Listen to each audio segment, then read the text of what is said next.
When you think about neutral characters in the current One Piece landscape, you think about a reporter like Big News Morgans, or people like Marco and Sengoku who have allegiances but are no longer interested in doing shit. Kizaru is the only one with no allegiance who's in a position of power, and that is why he's the single most important asset for the Navy, which in turn makes him the central piece to which way the rest of the One Piece story will go. And what I mean by allegiance is an inner ideology, or a moral compass of sorts that guides a character.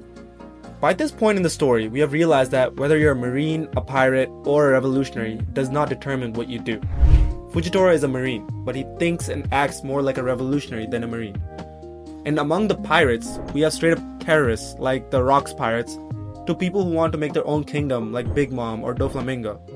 And whether you think Kizaru is the strongest person in the Navy or not, does not matter to this conversation. For example, if you think one of the Gorosei or one of the new Pacifistas is stronger than Kizaru, great. Kizaru is still the greatest asset the Navy has. The Gorosei are not people who can pop in for every situation, as they clearly do not like showing themselves in public, and have mentioned on several occasions that the Navy is the face of the world government, and that they want it to stay that way. Which means they work as hard as possible to make sure the general public kind of forget they exist. I think they realized that it would be unsettling for them if they realized a bunch of old men they knew nothing about were ruling the world, unlike us in the real world who just kinda got used to it. But back to One Piece. Saint Saturn showed up at the Egghead Island for the Buster Call, but that does not mean we will see him again or any of the Gorosei if the Straw Hats somehow escape to Elbaf or some other place. And the new Pacifistas are mad strong, and have a strength level comparable to some of the strongest fighters in the One Piece world, but they still operate on someone else's command. And we also find out in recent manga chapters that they have some human instincts left in them, which can override even the highest level of commands. The Hancock Pacifista is not able to resist Luffy, just like the real Hancock. And I'm gonna go out on a limb and say that if the Jinbei Pacifista is ever asked to attack the Fisherman Island, it wouldn't work out that well. So this leaves Kizaru as the highest ranked and most dependable frontline commander, as he doesn't make them look bad like Fujitora or straight up suck dick like Rokugyu. On a side note, Oda should have given this dude a shittier name. It's such a cool name, Rokugyu, meaning green bull, and he totally does not live up to it. So frustrating. But back to Kizaru. One of the main themes that has resurfaced in the Egghead arc is that the will of living things can never truly be subdued. We see this with the mechanical shark that rebelled when the Straw Hat Pirates first arrived, and it comes up in much more interesting and unexpected ways later, like the Hancock Pacifista helping Luffy, or the moment everyone is gonna cry when animated, Kuma saving his daughter on pure instinct even though he has no memories left. God knows I got a little emotional when I read that. But what about a man who never really had that much of an ambition to start with? Kizaru reminds me of someone who wants to be a career man.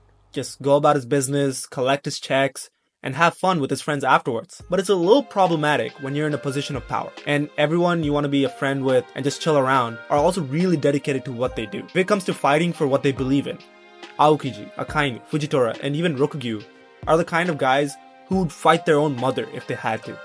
But Kizaru, I could see him saying, fuck it, I quit. At least in the state he is right now. To understand what Kizaru is going to do in the upcoming episodes or manga chapters, we first have to understand his past and how he came to be the no fucks given, badass admiral we all come to love. Admiral Kizaru, or Borsalino, was born 58 years ago in North Blue. He joined the Marines along with Sakazuki, his good friend, when he was 26 years old and Akainu was 23. They both studied under Admiral Zephyr and rose through the Navy ranks together. Of course, this part is not anime canon. This explains the tight bond between the two, despite them being on the complete opposite sides on basically everything. Although at first glance they seem like the most compatible boss-subordinate duo an organization can have, but Akainu is not a manager like Sengoku, and is not the correct person to use someone like Kizaru to the best of his abilities. Akainu prefers talking to and using people that are highly motivated, even if they're on the other side of his political choices. If you look at all the conversations between Akainu and Kizaru and compare them to the ones between Akainu and Fujitora like I have, the very first thing you notice is how incredibly single you are. But you also notice a difference in the type of exchanges that happen between them. Every time Akainu and Kizaru talk to each other, it sounds like a casual conversations between friends, just bitching about work, similar to what we saw between Garp and Sengoku. But the ones between Akainu and Fujitora are much more political in nature. And even though they disagree, This shows a level of respect for each other's opinions that is so far not seen between Kizaru and Akainu. So why is all this nitpicking important to what Kizaru will do in the future? For the biggest part of his life, his personal and professional never had that much of a conflict. Man's 58 years old and never had any serious conflict of interest. He worked as an admiral for more than a decade under Sengoku and followed every order without batting an eye. But now his oldest and probably closest friend is asking him to kill the only other people he actually likes talking to. And that is why I think he's losing to Luffy right now. Even though he has the advantage with Saint Saturn being there, he's subconsciously holding back. On the surface, he's following orders. However, he has not been quick to make decisions and shows considerable hesitation for someone who never says anything except complain when someone strong shows up. And when the Buster Call ends, and from the looks of it, it looks like it's gonna end soon, regardless of whether it's a success and they actually get to kill all the Vegapunks, or it ends in failure, Kizaru is gonna be the first one to be blamed. Whether it be because he hesitated in following orders, or because he just wasn't strong enough to do it alone and forced Saint Saturn to jump in, whatever the reason, the Gorosei are gonna shit on him when this shit ends, causing him to actually start thinking about stuff, probably for the first time in his life. No offense.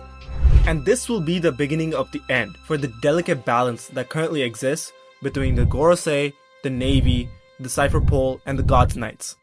In my last video about One Piece, I talked about how Akainu built up the Marines to be the strongest among the three factions of pirates, Marines, and revolutionaries, while also keeping his political opponents happy with various things like the Sword Organization and bringing in new admirals that he doesn't agree with all the time. Well, now that Vegapunk has told the Marines to go fuck themselves, Sabo has gained new followers and a popularity that can only be compared to Donald Trump in 2016. The new pacifistas are not as loyal as they first seemed, Kuma has stopped following the Navy's orders, and the above mentioned reprimand of Kizaru that is going to happen after this arc. I would argue that the Revolutionary Army is the strongest of the three factions right now. We have to remember that the primary threat for the world government is still the Revolutionary Army, and not any pirate, including the Luffy after evolving into Joy Boy. The revolutionaries becoming stronger has definitely caused the Gorosei to feel more pressure, and this accumulated pressure is going to make the Gorosei take increasingly extreme decisions to keep the status quo, meaning the increased use of Cypher Pole and the eventual use of the God's Knight as well.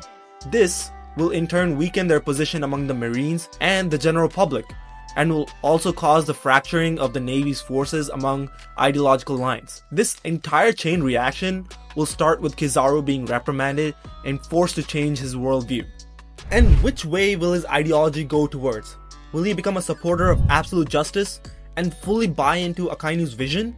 Or is he going to open his eyes to the horrors of the world and start practicing kind justice? Honestly, I don't know. And anyone telling you they do know is straight bullshitting, because there's little to no reference of anything regarding Kizaru and his thought process. In my opinion, he ranks third among the most important characters that we know the least about, behind only Dragon and Shanks.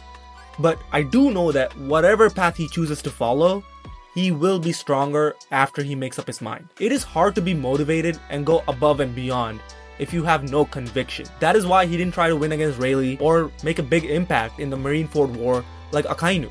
Kizaru is the prime example of what happens when you leave a highly capable but unmotivated person in a position of authority. He works incredibly well to complete assigned tasks and do nothing more or nothing less. But ask him to envision a future or understand an ideal and they will crack. These kinds of people are great in a corporate setting to get new clients or do something equally boring. But be a crucial piece in an ideological war and you don't know what they're gonna do. But if you want to see a similar video about a One Piece character and how he grew his ideology, watch this video to see how Usopp became brave. Thanks for watching and see you next time.